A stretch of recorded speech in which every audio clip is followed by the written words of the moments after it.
오늘은 말씀을 듣고 행하라, 행하라는 주제죠. 여러분, 야고보의 강조점이 무엇냐면, 야고보서에 진리를 들었다면, 진리를 상고했다면 진리를 행하는 것, 행하는 것이 중요하다는 것을 말을 합니다. 그러니까 듣는 일과 행하는 일이 동전의 양면같이, 만약에 부모님이 핸드폰 하지 말아라 그러면은 애들이 핸드폰을, 우리 아이들만 봐도 그렇게 단번에 하지 않고, 오늘도 올라가서 뭐 막 핸드폰 보고 막, 그 핸드폰을 제가 구해주긴 했지만 그런 부모의 말을 즉각 순종하지 않는 모습이 우리들에게 있죠. 여러분, 한번 어느 하나가 없는 부족한 것을 한번 생각해 보십시오. 다리가 없다거나, 한쪽 눈이 좀 보이지 않거나, 또 한쪽 손이 쓸 수 없을 때 어떻습니까? 불편하고 균형을 잃어버리죠. 만약에 가정으로 생각하면 아내가 남편에게 순종하지 않습니다. 또 남편도 아내를 사랑함으로 섬기지 않아요. 그렇게 되면 가정이 파괴되죠. 그렇죠? 그리고 아이가 부모의 말에 순종하지 않을 때 가정의 균형은 흐트러지게 되죠. 여러분, 교회도 목사 한 명만 열심히 뜬다고 되는 게 아니라 지체들이 공동체를 세우기 위해서 애쓰고 할 때 교회가 세워지는 것처럼, 여러분, 이렇듯 어떻든 농부가 씨를 뿌리고 뭔가 가정을 열심히 양육하는 이유는 거기에 결실과 열매를, 우리의 삶에 열매를 맺기 위한 것이에요. 여러분, 하나님의 말씀을 듣는 것은 시작이라고 한다면, 하나님의 말씀을 듣는 것이 중요한 것이 시작이 없으면 이어지는 뭐 다른 역사가 없듯이, 말씀을 듣기만 하는 게 중요한 게 아니라 말씀을 행동하는 것이 중요합니다. 그래서 오늘 이것이 행하지 않는 것은 듣는 것보다 못하던 죄를 이렇게 야고보가 경각심을 갖고 얘기하는 거예요. 그래서 너희는 말씀을 행하는 자가 되고 듣는 자만 되지 마라. 그럼 너는 너 자신을 속이는 거야, 이렇게 말하는 거예요. 그렇죠? 그래서 여러분, 신자는 하나님의 말씀을 꾸준히 순종하는 사람이라면, 불신자는 꾸준히 불순종하는 자입니다. 맞죠? 여러분, 하나님의 말씀에 순종하는 것은 모든 참된 신자들에게 기본적으로 요구되는 영적인 조건이고 표지예요, 표지. 그래서 참된 영적인 생명의 요체는 순간적으로 동의나 도덕적으로 잠시 좋은 행동을 하는 것이 아닙니다. 참된 신자는 고난과 아픔이 있어, 우리의 삶에. 또 교회에 나올 수 없는 많은 여건들이 우리의 삶에 생기죠. 그때도 꾸준히 주의 진리와 주의 예배를 향하여 나아가는 것이죠. 감정이 생기지 않을 때도. 근데 반면 여러분, 하나님의 말씀에 지속적으로 불순종하는 이들은 곧 그 예수님의 생명이 자기 안에 존재하지 않다는 것을 드러내는 것과 같습니다. 저는 그리스도의 생명이 없어요. 신자는 지속적으로 순종하지만 불신자는 지속적으로 순종할 수가 없습니다. 이것이 불신자 신자의 특징이라고 말할 수 있죠. 예배를 우리의 삶에서 단 한 번도 빠지지 않고 다니는 거 당연한 생명의 원리죠. 근데 예배를 지속적으로 다녀본 적이 없어요. 그 사람들에게는 정말 생명이 없다고 말할 수 있어요. 여러분, 참된 믿음과 거짓 믿음의 이 표준이 뭐냐면, 오늘 4계명을 이야기했잖아요. 안식일을 거룩히 지켜, 하나님의 것으로 계명을 지켜내는 거예요. 즐거움으로. 그것이 가짜 믿음과 참 믿음을 비교할 수 있죠. 그렇다면 여러분, 우리가 스스로 나는 참된 신자야, 나 정말 참된 믿음을 가졌어라고 스스로 확신할 수도 있습니다. 예배를 안 빠지니까. 여러분, 스스로 신자라고 믿고 살았는데 만일 그런 확신이 자기를 속이는 것으로 판명된다면 낭패가 되잖아요. 그렇잖아요. 여기 자기를 속이는 자가 되지 말라고 나오죠. 그래서 오늘 마태복음 산상수훈의 7장에서 예수님을 자신의 주라고 부르고 심지어 자신의 이름을 이적도 행하는 사람들에게 너희들은 불신자다, 너희들은 구속받지 못한 자라고, 이렇게 이제 이교도보다 못한 사람이라고 아주 화를 내셨죠. 이는 얼마나 많은 교인들이 동일한 속임수에 빠지는지 몰라요. 스스로를 그리스도인이라고 생각하는 거죠. 하지만 그들의 마음의 상태와 삶은 다른 마음을 갖고 있어요. 자신의 진짜 상태가 어떤지 깨닫고 돌이키지 않으면 멸망으로 가게 된다는 사실을 야고보는 말하는 것이에요. 여러분, 눈에 보이지 않는 하나님을 믿는다는 것, 하나님이 함께 한다는 것, 하나님이 구원에 받은 백성이라는 삶을 산다는 그 표지는 계명을 순종하는 겁니다. 그래서 오늘 역대하는 이런 말을 해요. 하나님의 묵시를 밝히 아는 스가랴가 사는 날에 하나님을 찾았고, 하나님을 끝없이 찾는 거예요. 예배에서 하나님을 찾고 삶 속에서 하나님을 도움을 구하고 은혜를 구하죠. 여호와를 찾는 동안에 하나님이 형통케 하셨다 그래요. 그러니까 신자의 삶은 하나님을 꾸준히 찾는 삶이고, 네가 나를 계속 찾을 때 나는 너를 형통하게 하겠다는 말씀이었어요. 여러분 하나님 매일 찾고 있습니까? 아니, 무엇을 일상 동안 찾았습니까? 우리 아이들은 핸드폰을 탁 숨겨놓으면 그걸 아침에 일어나면 막 찾아. 막 계속 찾아. 어디 뒀어요? 이렇게 내가 막 숨겨놓지만 그걸 계속 찾아. 여러분 무엇을 찾고 있습니까? 정말 여러분, 나는 정말 구원을 받았는가? 내 믿음은 정말 성경이 말하는 구원의 믿음을 갖고 있는가? 구원받은 신자의 마음이 이끌리는 것이 무엇인가? 가만히 봐야지. 나 무엇이 이끌리고 있는가? 무엇을 이끌려서 일주일을 살아왔는가? 그것이 내가 신자인지 아닌지가 나오는. 하나님으로 말씀을 일어나서 스스로 우리 주일학교 아이들이 말 시키지도 않았는데 성경을 펴서 읽어. 그런 애들 있을까요? 거의 없죠. 없어요. 여러분, 중요한 내가 무엇인가에 이끌리는 게 중요하죠. 그래서 유대 랍비즘이 이렇게 기록했죠. 가장 중요한 점은 율법을 해설하는 것이 아니라 그 율법에 해설한 내용을 행하는 것이다라고 랍비들도 얘기했어요. 그래서 행하는 게 강조됐죠. 그리고 우리는 지난주에 말씀을 수용하는 것에 대해서 얘기했어요. 수용 뭐죠? 첫째, 말씀을 순복하는 거죠. 말씀에. 그리고 둘째는 순전한 마음에 나의 자신의 부패에 있고 하나님을 갈망하고 하나님 필요한 존재로 그 말씀을 대해야 된다 그랬죠. 셋째는 겸손한 마음으로 말씀을 계속 사모하여 말씀의 능력을 경험하는 것이라고 말했다면, 오늘은 말씀을 듣고 행하는 것인데, 그것은 자기 자신의 관계에서 그들은 자신을 속이는 일 없이 하나님 말씀을 나에게 적용하라는 것이에요. 근데 말씀 행하는 측면에서 내 안에 속여지는 게 없는가. 둘째는 이기심 없이 하나님 말씀을 적용하라는 것이고, 또 세 번째는 타협 없이 말씀을 행하라는 것입니다. 그러면 첫 번째로 여러분, 자기를 속이는 일 없이 하나님의 말씀을 삶 속에 적용하고 실천하는 태도가 그리스도인의 표지인데, 그것이 무엇인지를 좀 말하려고 합니다.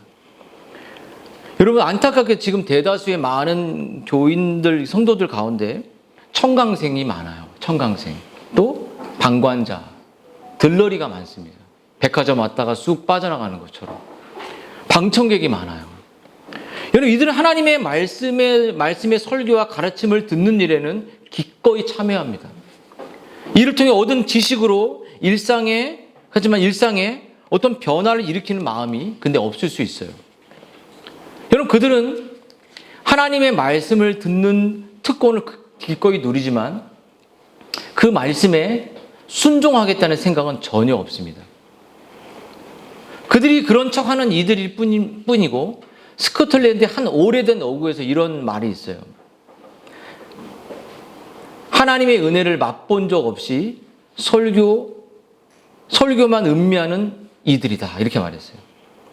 여러분, 배우는 일에 집중하지 말라는 거, 너무. 그래서 제가 승민이한테도 이제 로이 존스 책을 3권을 다 2년 동안 끝냈는데 뭐가 남았니? 그러니까 뭐 많이 남았겠지만 늘 새롭다라고 말하지만, 저는 그거를 로이 존스 그 교리 강좌를 20살 때부터 읽어서 27년 동안 읽어도 늘 새롭습니다.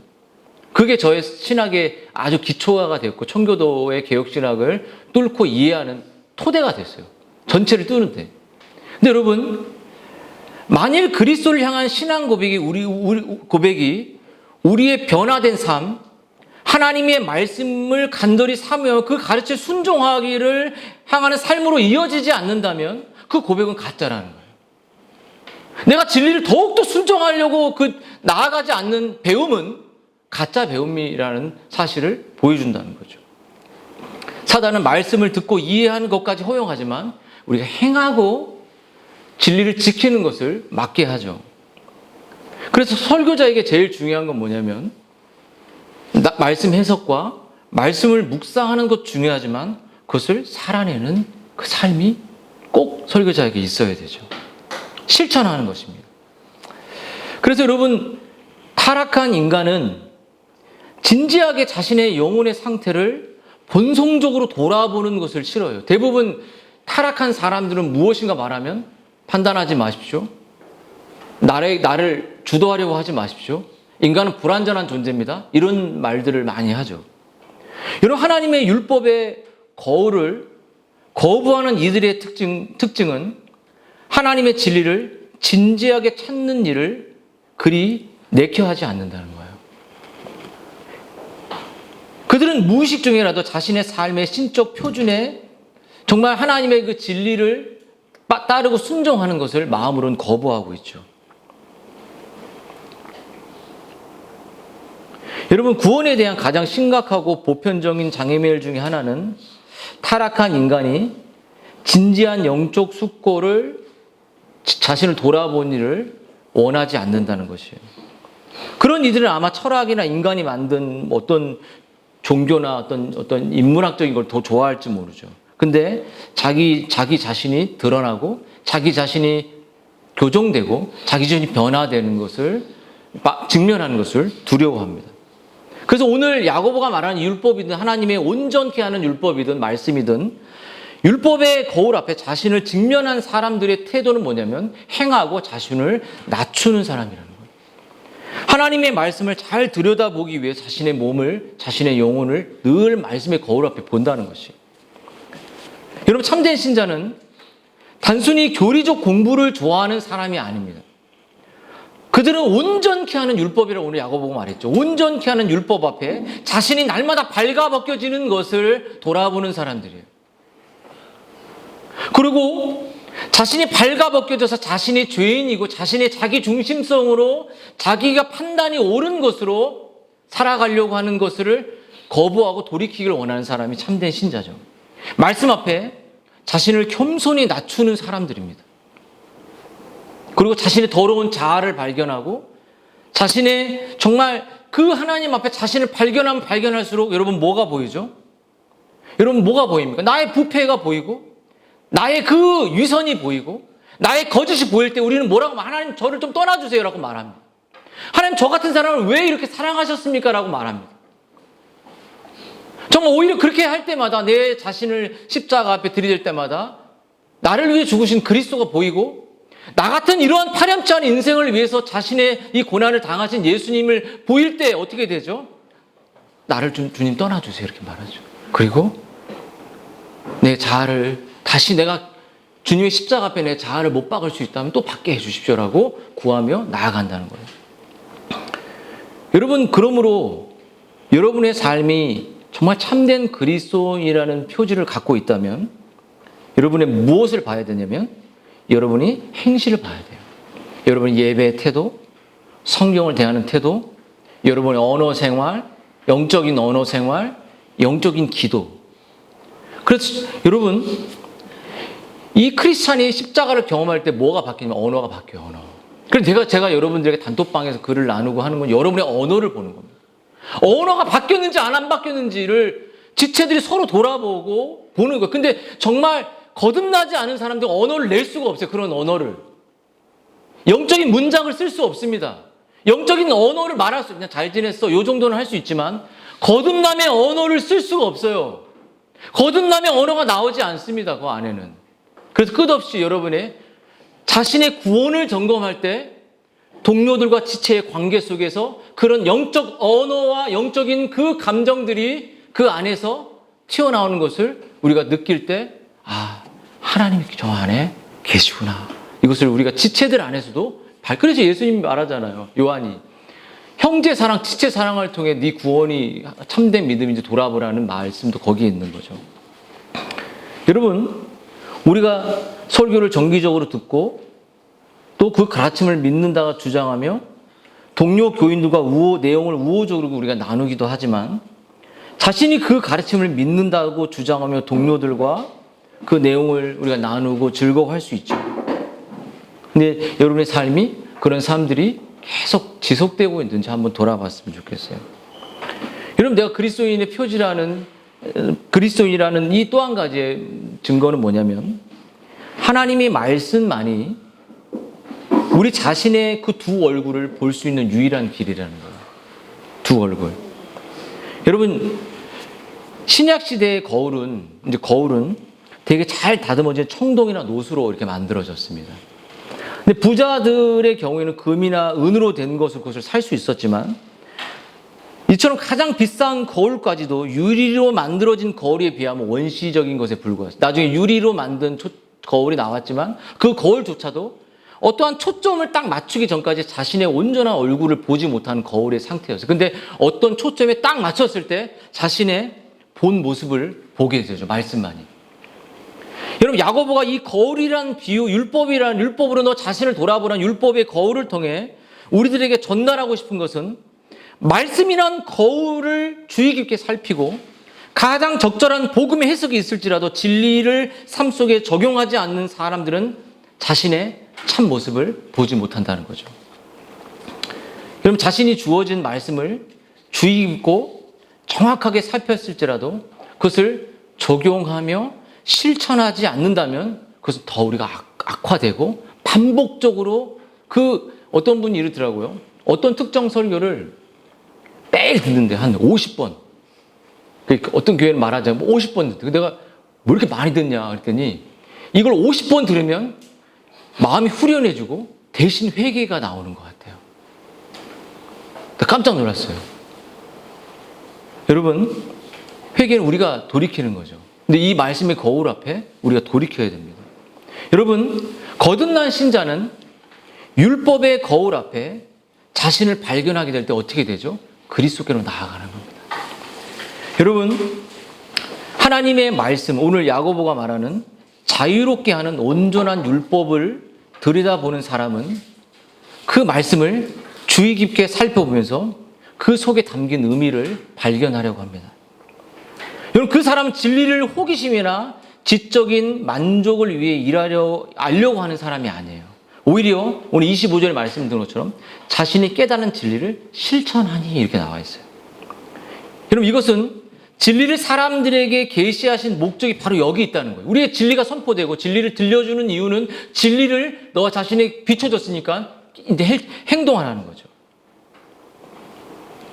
여러분, 우리가 배운 것을 그 가르침에 순종하며 그 내용을 자신의 삶에 적용하고 실천하고 행하는 것. 그때 우리가 온전한 율법을 우리가 실천하게 될 때 말씀이 우리를 온전한 모습으로 변화시킨다는 거예요.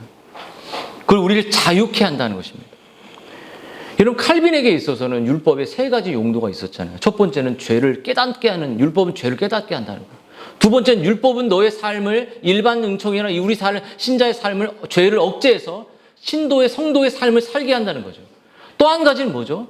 그 율법의 역할은 너희들의 죄를 비췄으니까, 너희들의 연약함을 비춰줬으니까 너희들 그리스도께로 나와서 하나님께 합당한 삶을 살려는 것이 율법의 역할이었어요.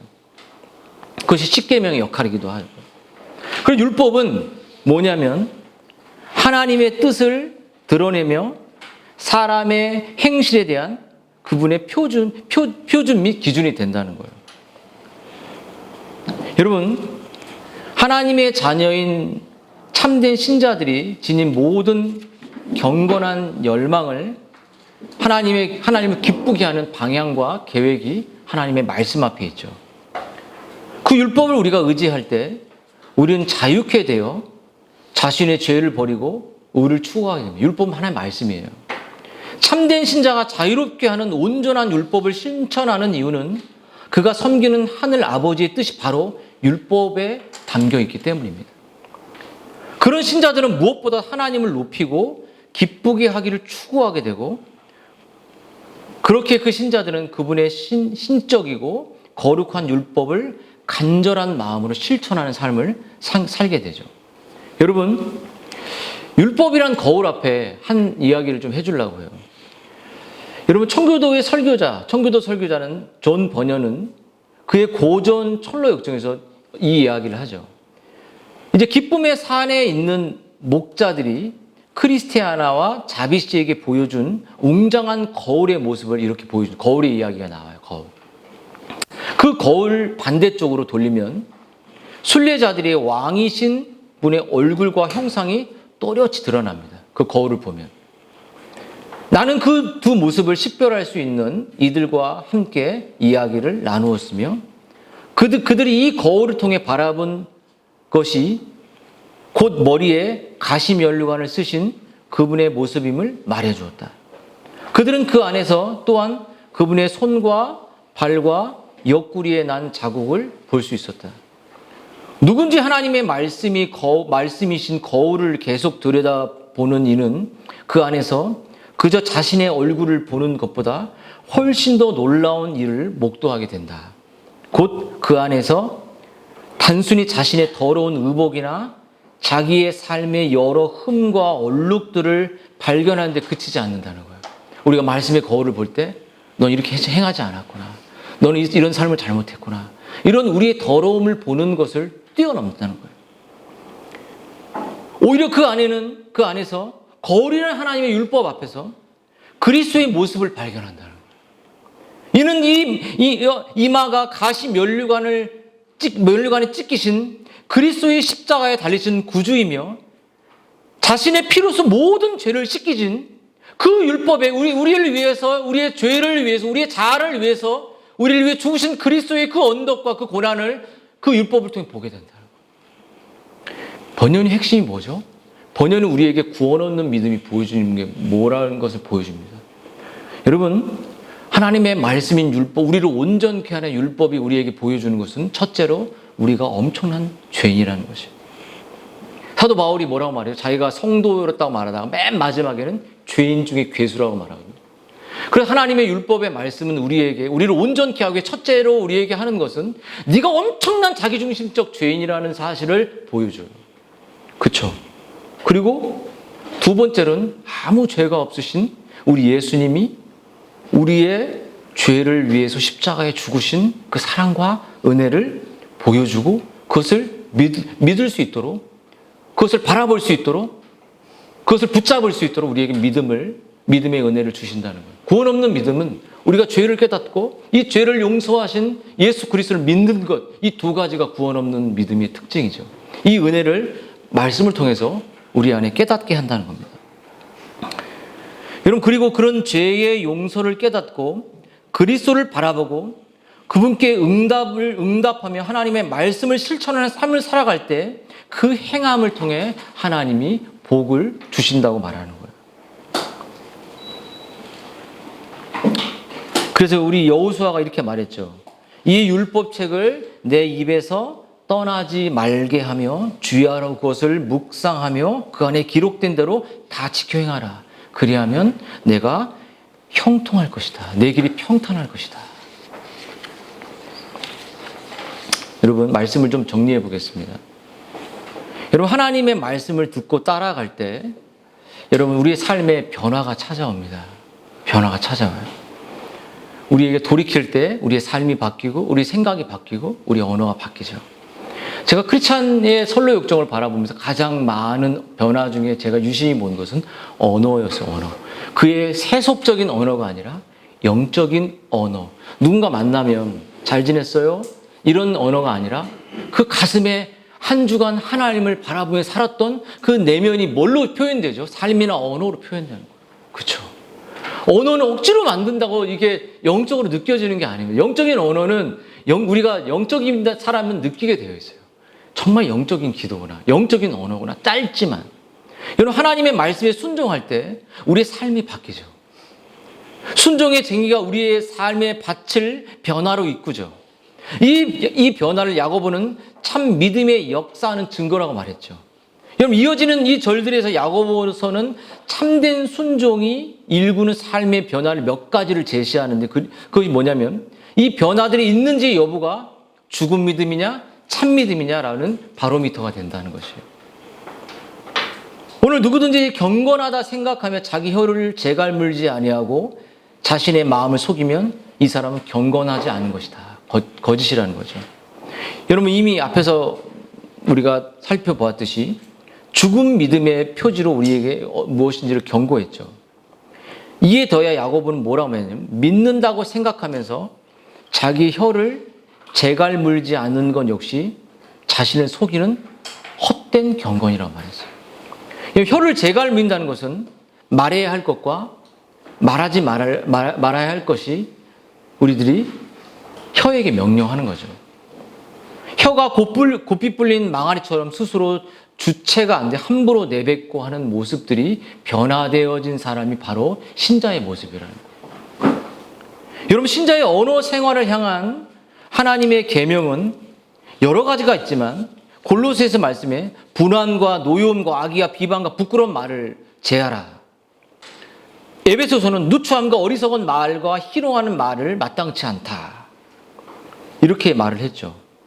여러분 참된 구원의 신앙과 주님께 영광 돌리려는 동기가 없다면 여러분 우리의 예배 생활과 또 활동과 이 참여에 우리의 언어 생활이 그렇게 받쳐주지 않는다면 우리의 혀에 재갈을 물리라고 야고보는 이야기하죠. 여러분 야고보가 그리스도인 자신의 말투와 말하는 내용을 이거해 하나님의 율법을 따라 말하도록 해야 한다고 말합니다. 내가 주변 사람들이 세상 사람들이 말하는 것에 대해 뭐라고 하든 하나님께서는 성경을 통해 내 입이 통제되고 성경을 통해 내 입이 나오고 성경을 통해 내 행동이 나오고 말도 행동이잖아. 성경을 통해 내 입이 거룩한 언어들로 영적인 언어들로 나오는 것이 참된 신자의 모습이라고 말하는 거예요. 예수님도 사람의 말을 단순히 실수나 말한 사람의 실체를 분리된 것처럼 말씀하지 않았어요. 뭐라고 말했냐면 독사의 자식들아 너희가 악하니 어떻게 선한 말을 할 수 있느냐. 이는 마음이 가득한 것을 말함이라. 선한 사람은 선한 것을 말하고 악한 사람은 악한 내면의 것을 말한다는 것이에요.